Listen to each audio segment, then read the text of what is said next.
이런 밥값도 못하는 년 꼴도 보기 싫으니까 이거나 입고 당장 나가. 한겨울밤 명품 아파트 2층에서 낡은 패딩이 날아왔습니다. 85살 시어머니가 던진 것이었습니다. 현관 앞에 쓰러진 60살 한수진 씨의 얼굴에 그대로 떨어졌습니다. 안방 창문에서는 30대 여자가 키를 흔들며 웃고 있었습니다. 남편의 내연녀였습니다. 대문이 쾅 닫히고 자물쇠가 채워졌습니다. 수진 씨는 떨리는 손으로 패딩을 집어들었습니다. 묘하게 무거웠습니다. 하지만 몰랐습니다.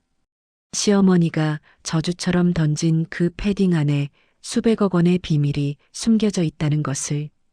이 놀라운 반전이 궁금하시다면 구독 버튼을 눌러주세요. 매일 새로운 이야기를 전해드립니다. 일주일 전이었습니다. 강민호 씨의 회사 상장 기념 파티였습니다. 호텔 연회장에 500명이 모였습니다. 단상 위 민호 씨 옆에는 38살 최예린 씨가 서 있었습니다. 회사 마케팅 이사였습니다. 그의 팔을 자연스럽게 끼고 있었습니다. 수진 씨는 구석 테이블에 혼자 앉아 있었습니다. 아무도 말을 걸지 않았습니다. 테이블 위에는 수진 씨가 새벽부터 준비한 음식들이 놓여 있었습니다. 한 하객이 잡채를 집어먹더니 옆 사람에게 속삭였습니다. 아줌마 손맛이네. 요즘 세대는 안 먹는데. 피식 웃음이 번졌습니다. 중년 여자가 다가왔습니다. 수진 씨는 무슨 일 하세요? 수진 씨가 입을 열려다 멈췄습니다. 가슴에 명찰을 내려다봤습니다. 가족이라고만 적혀 있었습니다. 민호 씨 이름 옆 작은 글씨로요. 여자는 어색하게 자리를 떴습니다. 수진 씨는 떨리는 손으로 명찰을 떼어 주머니에 구겨 넣었습니다. 예린 씨가 다가왔습니다. 샴페인 잔을 들고 수진 씨의 옷을 훑어봤습니다. 사모님, 저 드레스 어디 거예요? 제 눈엔 좀 촌스러운데요. 다음엔 제가 스타일링 해드릴까요? 주변 사람들이 고개를 돌렸습니다. 수진 씨의 얼굴이 화끈거렸습니다. 파티가 끝나고 차 안이었습니다. 민호 씨는 조수석에서 예린 씨와 메시지를 주고받으며 웃고 있었습니다. 수진 씨는 뒷좌석에서 창밖만 바라봤습니다. 거리 불빛이 흐릿하게 번졌습니다. 눈물 때문이었습니다. 22살에 시집 온 지 40년이었습니다. 3명의 자녀를 키우고 시부모를 봉양하고 남편의 사업 실패 때마다 친정에서 돈을 빌려왔습니다. 회사가 어려울 때는 수진 씨 명의로 대출을 받았습니다. 민호 씨가 암 진단을 받았을 때 3년을 간병했습니다. 그리고 회사가 상장되자마자 이것이 그녀가 받은 대접이었습니다. 파티 다음 날 밤이었습니다. 민호 씨가 안방 문을 열고 들어왔습니다. 손에 든 파란색 서류 봉투를 수진 씨의 얼굴에 던졌습니다. 이혼하자. 수진 씨가 펼친 서류는 협의 이혼 신청서였습니다. 왜요? 내가 뭘 잘못했어요? 민호 씨가 차갑게 웃었습니다. 넌 이력서에 쓸 게 뭐가 있어? 20년간 밥이나 한 여자. 수진 씨는 벌떡 일어나 서랍을 열었습니다. 안쪽 깊숙한 곳에서 낡은 검은색 포트폴리오를 꺼내려 했습니다. 민호 씨가 서랍을 쾅 닫아버렸습니다. 그런 거 꺼내봤자 뭐해? 30년 전 일인데. 수진 씨의 손이 공중에서 멈췄습니다. 민호 씨가 또 다른 서류를 꺼냈습니다. 위자료 목록이야. 작은 아파트 하나 줄게. 그걸로 살아. 수진 씨가 서류를 받아들었습니다. 손이 떨렸습니다. 서울 외곽의 오래된 빌라였습니다. 시세로 5천만 원 정도였습니다. 300억 재산에서 5천만 원이요? 그게 어디야? 너한테 줄 이유도 없는데. 현관문이 열렸고 예린 씨가 들어왔습니다. 집 비밀번호를 알고 있었습니다. 손에는 큰 캐리어를 끌고 있었습니다. 언니, 아직도 여기 있어요? 내일부터 이 방 내가 쓸 건데. 수진 씨는 믿을 수가 없었습니다. 아직 이혼도 안 했는데. 민호 씨가 휴대폰을 들고 전화를 걸었습니다. 10분 후 건장한 남자 둘이 현관에 나타났습니다. 민호 씨의 후배들이었습니다. 이 여자 내보내. 남자들이 수진 씨의 양팔을 잡았습니다. 수진 씨가 발버둥 쳤습니다. 나 사람 살려. 여기 내 집이야. 아무도 대답하지 않았고 수진 씨는 현관 밖으로 끌려 나왔습니다. 작은 캐리어 하나만 던져졌습니다. 2층 창문이 열렸습니다. 시어머니 혜숙 씨가 낡은 패딩을 던졌습니다. 이런 밥값도 못하는 년 꼴도 보기 싫으니까 이거나 입고 당장 나가. 패딩이 수진 씨의 얼굴에 떨어졌고 창문이 쾅 닫혔습니다. 수진 씨는 한겨울 밤거리에 홀로 남겨졌습니다. 맨발의 슬리퍼도 신지 못한 채 수진 씨는 떨리는 손으로 캐리어를 열었습니다. 옷가지 몇 벌과 지갑이 전부였습니다. 휴대폰을 꺼내 친구에게 전화를 걸려 했지만 화면에 메시지가 떴습니다. 요금 미납으로 서비스가 정지되었습니다. 민호 씨가 이미 요금 납부를 중단한 것이었습니다. 근처 편의점으로 들어갔습니다. 몸이 얼어붙을 것 같았습니다. 김밥과 따뜻한 커피를 집어서 카드를 냈습니다. 결제가 안 되는데요? 다른 카드를 냈으나 역시 거절되었습니다. 수진 씨는 물건을 도로 놓고 편의점을 나왔습니다. 편의점 직원이 수군거리는 소리가 들렸습니다. 근처 무인 ATM으로 가서 통장을 넣었지만 법원 명령에 따라 계좌가 동결되었습니다. 수진 씨의 다리에서 힘이 빠져 바닥에 털썩 주저앉았습니다. 돈도 없고 전화도 안 되고 계좌도 막혔습니다. 세상과 완전히 단절된 기분이었습니다. 한참을 그렇게 앉아 있다가 일어났습니다. 패딩을 집어들었습니다. 입어야 했습니다. 얼어 죽을 것 같았으니까요. 코끝으로 쉰내가 확 밀려왔습니다. 하지만 어쩔 수 없었습니다. 패딩을 걸치는 순간이었습니다. 뭔가가 등을 콕 찔렀습니다. 안감이 이상했습니다. 평평하지 않고 울퉁불퉁했습니다. 수진 씨는 패딩을 벗어 들여다봤습니다. 안감에 이중 박음질이 되어 있었습니다. 솜이 아니라 뭔가 다른 것이 들어 있었습니다. 손가락으로 더듬어 보니 종이 같은 느낌이었습니다. 수진 씨는 캐리어를 뒤져 손톱깎이를 꺼냈습니다. 조심스럽게 박음질 실을 끊기 시작했고 한 땀 한 땀 풀어냈습니다. 10분쯤 지났을까요? 안감이 벌어졌습니다. 그 안에서 기름종이에 쌓인 뭔가가 나왔습니다. 수진 씨는 떨리는 손으로 기름종이를 펼쳤습니다.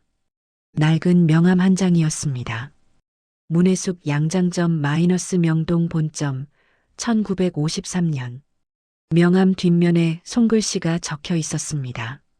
수진아, 내 것을 찾아라. 명동 제1은행 금고 148번. 비밀번호는 내 생일. 수진 씨의 심장이 빠르게 뛰기 시작했습니다.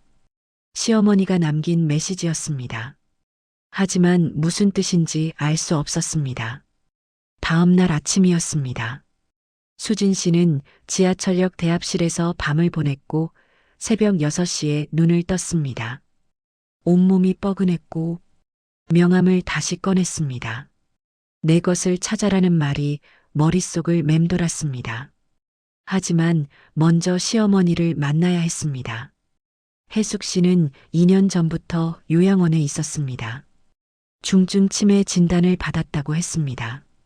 하지만 패딩 안의 메시지는 분명 최근에 쓴 것이었습니다. 수진 씨는 지하철을 타고 요양원으로 향했습니다. 로비에 도착해 말했습니다. 문해숙 환자 면회 왔습니다. 접수 직원이 컴퓨터를 확인하더니 고개를 저었습니다. 면회 제한 명단에 올라 있으세요. 법적 보호자께서 금지 요청하셨어요. 민호 씨가 미리 손을 쓴 것이었습니다. 제발이요. 3분만이라도. 직원은 고개를 저었습니다. 그때 복도에서 휠체어가 나왔고 간호사가 노인을 밀고 있었습니다. 해숙 씨였습니다. 머리는 산발, 눈빛은 초점이 없고 입가에 침이 흘러내렸습니다. 할머니, 산책 나가실까요? 해숙 씨는 반응이 없이 허공만 바라보고 있었습니다. 수진 씨는 뒷문으로 나가 정원 나무 뒤에 숨어 기다렸습니다. 간호사가 전화를 받으러 자리를 비웠습니다. 수진 씨는 해숙 씨에게 다가가 무릎을 꿇었습니다. 어머니, 저예요. 수진이에요. 해숙 씨는 여전히 허공을 바라봤습니다. 패딩 받았어요. 명함도 찾았고요. 금고가 뭐예요? 그 순간 해숙 씨의 눈동자가 움직였습니다. 수진 씨를 똑바로 바라봤습니다. 흐렸던 눈빛이 또렷해지면서 입술이 달각거렸습니다. 찾아라. 내 이름. 수진 씨의 심장이 쿵 내려앉았습니다. 치매가 아니었습니다. 연기였습니다. 할머니. 간호사의 목소리였습니다. 수진 씨는 황급히 나무 뒤로 숨었습니다. 해숙 씨는 다시 초점 없는 눈으로 돌아가 있었습니다. 수진 씨는 요양원을 나왔습니다. 손이 떨렸습니다. 시어머니가 무언가를 준비했다는 확신이 들었습니다. 20년간 함께 산 며느리를 위해서요. 명동으로 가야 했습니다. 명동 제1은행이었습니다. 금고 148번 열고 싶습니다. 직원이 신분증을 확인 후 수진 씨는 비밀번호 창에 생일을 입력했습니다. 10월 15일. 삑. 초록불이 들어왔습니다. 금고실 148번 문이 열렸습니다. 안에는 낡은 가죽 트렁크가 있었습니다. 수진 씨는 상담실로 옮겨 트렁크를 열었습니다. 두꺼운 스크랩북 표지에 1995-2000이라고 적혀 있었습니다. 첫 페이지를 펼쳤습니다. 신의 디자이너 한수진, 파리 컬렉션 입성. 1995년 3월 기사. 사진 속 20대 수진 씨가 런웨이 옆에서 활짝 웃고 있었습니다. 짧은 머리에 검은 정장, 살아있는 눈빛. 수진 씨의 눈에서 눈물이 흘러내렸습니다. 다음 페이지마다 빼곡했던 패션쇼 사진들. 한복선을 현대적으로 재해석한 드레스들, 외국 모델들이 런웨이를 걷고 있었습니다. 한국에 떠오르는 별, 한수진 동양의 미를 서양에 전하다. 기사들이 이어졌습니다. 트렁크 안에 지금은 구할 수 없는 명주, 모시, 삼배. 50여 년 된 최상급 천연 소재의 원단 샘플들이 있었습니다. 그 아래 해숙 씨의 손글씨 디자인 스케치북이 나왔습니다. 1953년 명동 양장점. 미군 부인들에게 팔았던 한복 드레스 디자인 35벌. 수진 씨는 숨이 막혔습니다. 70년 전 디자인이었지만 지금 봐도 세련됐습니다. 한복 저고리 선과 서양 드레스를 결합한 독창적인 디자인들이었습니다. 마지막 페이지에 편지가 끼워져 있었습니다. 수진아, 이건 내 거다. 내가 포기한 꿈이다. 다시 찾아라. 나는 내가 다시 일어설 줄 알았다. 넌 강한 아이니까. 이 원단과 디자인은 수십억 원의 가치가 있다. 하지만 진짜 가치는 내 이름을 되찾는 것이다. 마이너스 해숙. 수진 씨는 편지를 가슴에 꼭 안았습니다. 오열이 터져 나왔습니다. 상담실 밖을 나와 손에 들려있는 트렁크. 무거웠지만 힘이 났습니다. 휴대폰이 없어 공중전화로 갔습니다. 오래된 수첩에서 번호 하나를 찾았습니다. 대학 시절 은사님이었습니다. 수진 씨는 공중전화 수화기를 들어 동전을 넣고 번호를 눌렀습니다. 여보세요? 여자 목소리였습니다. 20년 만에 듣는 목소리였습니다. 교수님, 한수진입니다. 전화 너머로 숨소리가 멈췄습니다. 수진아? 한수진? 내가 살아있었구나. 네, 교수님. 30년이야. 30년. 파리 컬렉션 이후로 소식이 끊겼잖아. 결혼한다더니 그대로 증발했어. 수진 씨의 목소리가 떨렸습니다. 다시 시작하고 싶어요. 긴 침묵이 흘렀습니다. 지금 어디야? 명동이요. 30분 후에 홍대 작업실로 와. 주소 문자 보낼게. 아, 내 번호가 공중전화예요. 제가 찾아갈게요. 전화를 끊었습니다. 수진 씨는 트렁크를 들고 지하철을 탔습니다. 홍대 골목 2층 작업실이었습니다. 문을 열자 회색 머리의 여자가 서 있었습니다. 박미선 교수였습니다. 60 중반이었지만 여전히 날카로운 눈빛이었습니다. 들어와. 수진 씨가 트렁크를 테이블 위에 올려 스크랩북과 원단들을 꺼냈습니다. 박 교수가 원단을 만져보더니 눈이 커졌습니다. 이게 50년대 명주잖아. 지금은 못 구해. 이 모시도, 이 삼배도. 스케치북을 펼쳐 해숙 씨의 디자인을 하나하나 넘겼습니다. 미쳤어. 70년 전 디자인이 이렇게 모던할 수가. 이건 컬렉션이야. 빈티지 컬렉션. 박 교수가 수진 씨를 똑바로 봤습니다. 수진아, 너 지금 손에 수십억 들고 있어. 수진 씨의 심장이 빠르게 뛰었습니다. 뉴욕 패션 위크가 석 달 후야. 긴급 참가 신청하면 돼. 내 이름으로. 제가요? 30년 만인데요? 그게 포인트야. 컴백 스토리. 게다가 한국 전통 빈티지 컬렉션까지. 외신들 난리 날 거야. 박 교수가 휴대폰을 꺼내 누군가에게 전화를 걸었습니다. 팀장님, 저 박미선이에요. 긴급 건 있는데요. 한수진 디자이너 기억하세요? 30년 만에 복귀합니다. 네, 그 한수진 맞아요. 통화를 마치고 수진 씨를 봤습니다. 내일 오전 10시에 쇼룸 미팅 잡혔어. 패션위크 조직위원회 담당자 온대. 수진 씨는 믿을 수가 없었습니다. 이렇게 빨리요? 패션계는 원래 빨라. 그리고 너 같은 스토리는 돈이 돼. 확실하게. 박 교수가 수진 씨의 어깨를 잡았습니다. 수진아, 내 이름 되찾을 준비 됐어? 수진 씨는 고개를 끄덕였습니다. 눈에서 눈물이 흘렀습니다. 다음 날 오전 10시였습니다. 쇼룸에 외국인 남자가 왔습니다. 뉴욕 패션위크 아시아 담당자였습니다. 미즈, 안, 요 컬렉션 이즈 인크레더벌. 원단과 스케치를 보더니 바로 계약서를 꺼냈습니다. 석 달 후 뉴욕 런웨이가 확정됐습니다. 한 달이 지나 민호 씨는 서재에 앉아 노트북 화면을 노려보고 있었습니다. 얼굴이 새하얗게 질려 이게 말이 돼? 화면에는 코인 거래소 사이트가 떠 있었습니다. 잔고가 10만 원이었습니다. 300억이 10만 원이 된 것이었습니다. 예린 씨가 모두 빼돌린 것이었습니다. 민호 씨는 예린 씨에게 전화를 걸었지만 꺼져 있었습니다. 메시지를 보내도 읽지 않았습니다. 회사로 갔지만 예린 씨의 자리는 비어 있었습니다. 예린 이사 어디 갔어요? 사표 내고 나갔어요. 이틀 전에요. 민호 씨는 주저앉았습니다. 회사 회계팀에서 연락이 왔습니다. 대표님, 횡령 의심건이 발견됐습니다.